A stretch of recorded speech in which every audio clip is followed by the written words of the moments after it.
Welcome to Yanille's Kitchen! At ito ang vlog ko sa pag-aaral ko ng pagluluto. Cooking Journal number 93, Lemon Garlic Tilapia. Yan ang lulutuin natin ngayon. Tilapia, pepper, salt, thyme, red chili flakes, lemon, garlic, butter, olive oil. Ito po ang ating mga ingredients.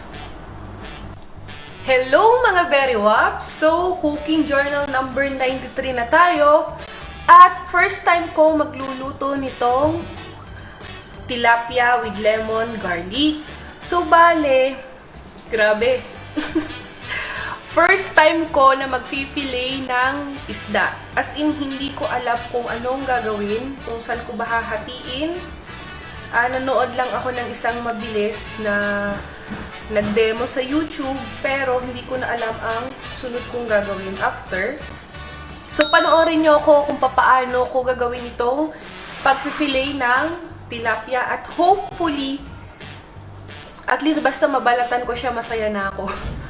So, dapat daw, fillet knife yung gagamitin. Pero dahil wala akong fillet knife, at ito lang talaga yung kutsilyo kong gamit ever since, pagtiyagaan na natin.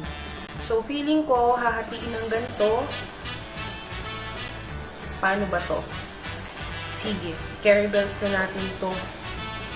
Feeling ko, ito lang kasing part na to ang kailangan ko. So, gagawan ko ng paraan. Hopefully, makisama tong kutsilyo ko. Yan. Feeling ko nakuha ko yun. Tapos grabe ang laki nitong tilapiyang nabili ko sa kapitbahay. So, ang gusto kong mangyari, yan, pinasok ko na ang kamay ko. Tanggalin ko tong part na itong may look.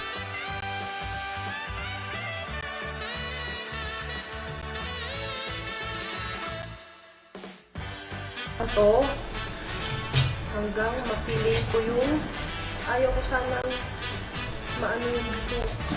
Yan. Oh, natutuwa ako. Mga Beriwaps.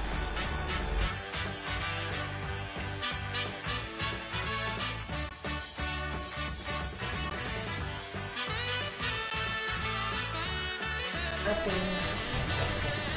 Yan.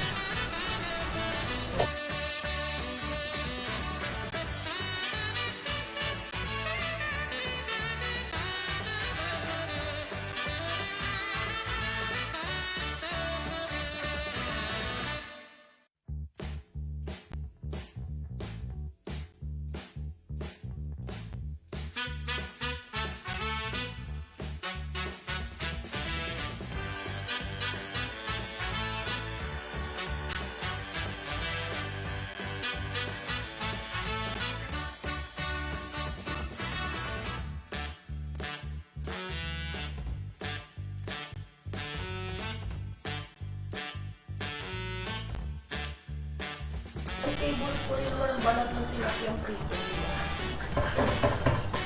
Ayan! Guys! Nag-work siya!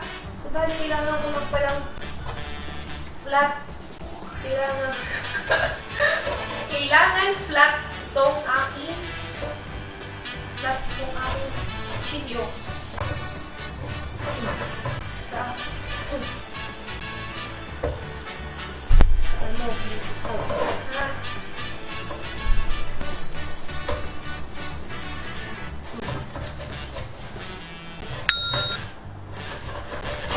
tada!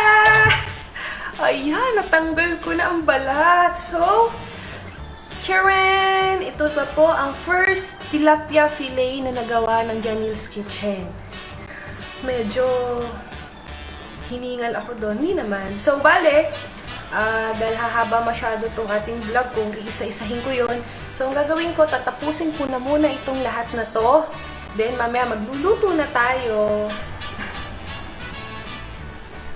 Tada! Ito ang natapos ko, mga Beriwaps, na tilapia fillet. Okay? Medyo parang na-massacre lang ng konti itong sa akin. Pero okay lang yan kasi first time ko namang gawin ito. Then ready na akong magluto at i-marinate itong ating tilapia.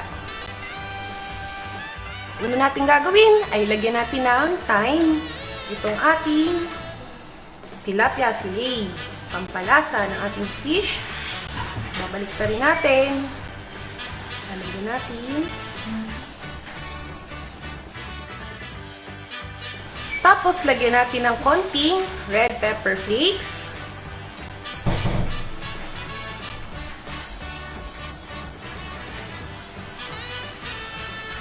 Lagyan natin ng paminta. Ay, naparami. Yan. Sunod natin ang asin.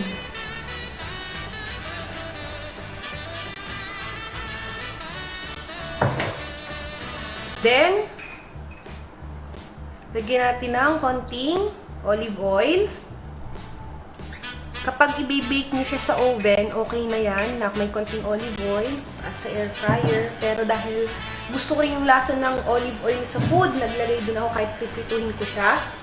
Tapos, isunod natin ang ating garlic.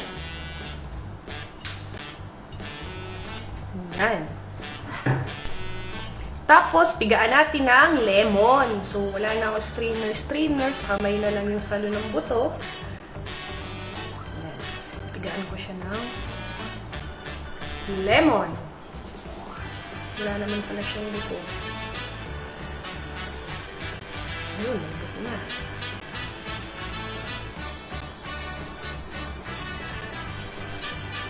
Katapos niyan, imimix lang natin. So, para lahat ng ating nilagay na pampalasa is lumasa sa ating tilapia.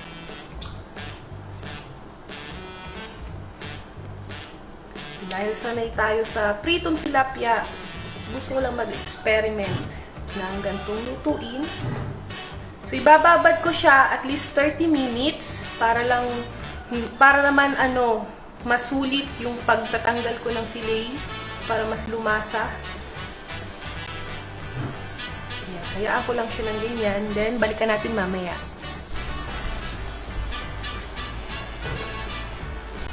Ngayon, lulutuin na natin ang tilapia. So, maglalagay muna ako ng butter. Dahil natin butter. Yan. Antayin natin siyang matunaw. Then, dito natin lulutuin yung ating tilapia.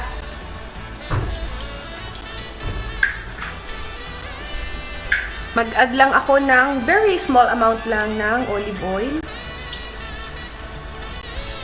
Kapag mainit na tong ating pan, ready na nating ilagay yung ating tilapia. Okay, ngayon priprituhin na natin ang ating tilapia sa olive oil na may butter. Ay, yan.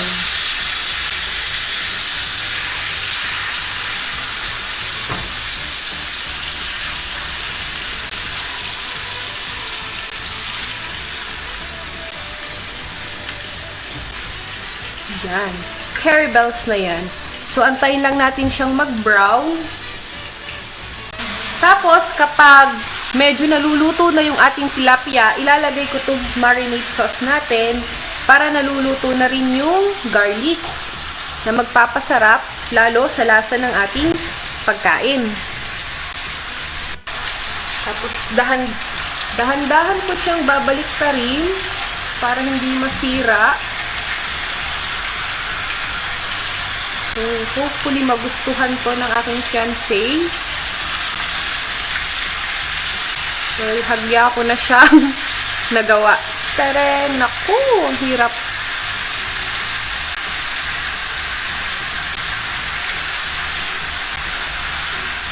Ayan, hayaan lang natin siya.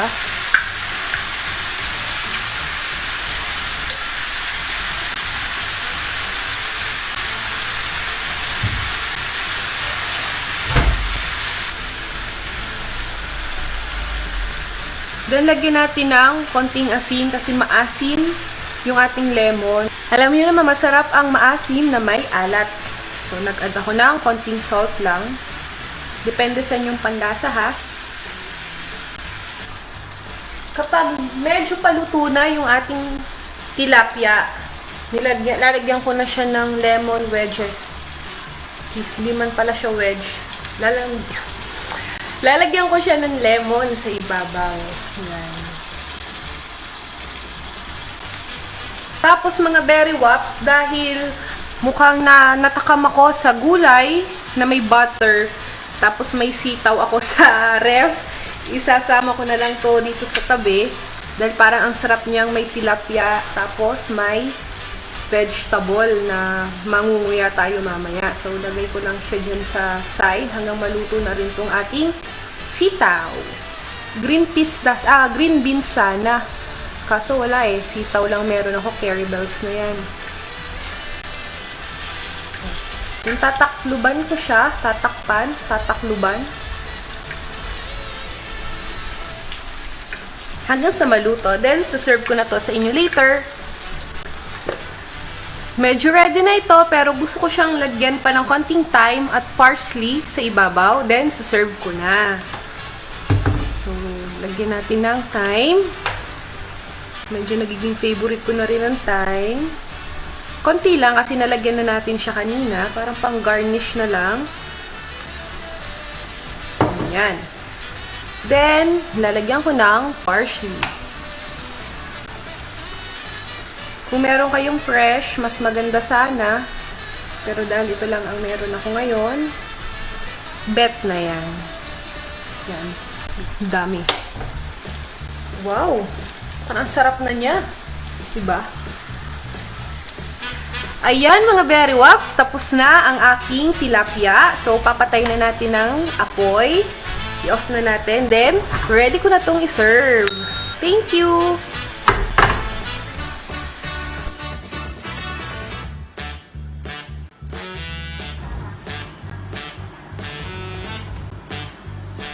Okay mga Beriwaps, ito ang aking lemon garlic tilapia. So, titikman na natin ngayon kung kamusta ba ang lasa nitong aking nilutong lemon garlic tilapia. So, kuha tayo. Ayan. Worth it naman yung pagpili ko kanina ng tilapia. Malambot siya. Then, tikman na natin.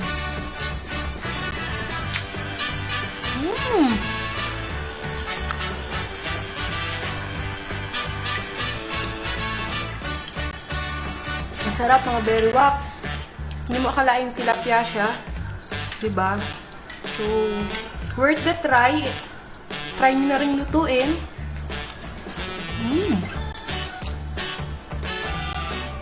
I-surprise nyo yung kasama nyo sa bahay. Sabihin nyo, ang ulam nyo tilapia, pero ganito ang ihahain nyo. Diba? Thank you!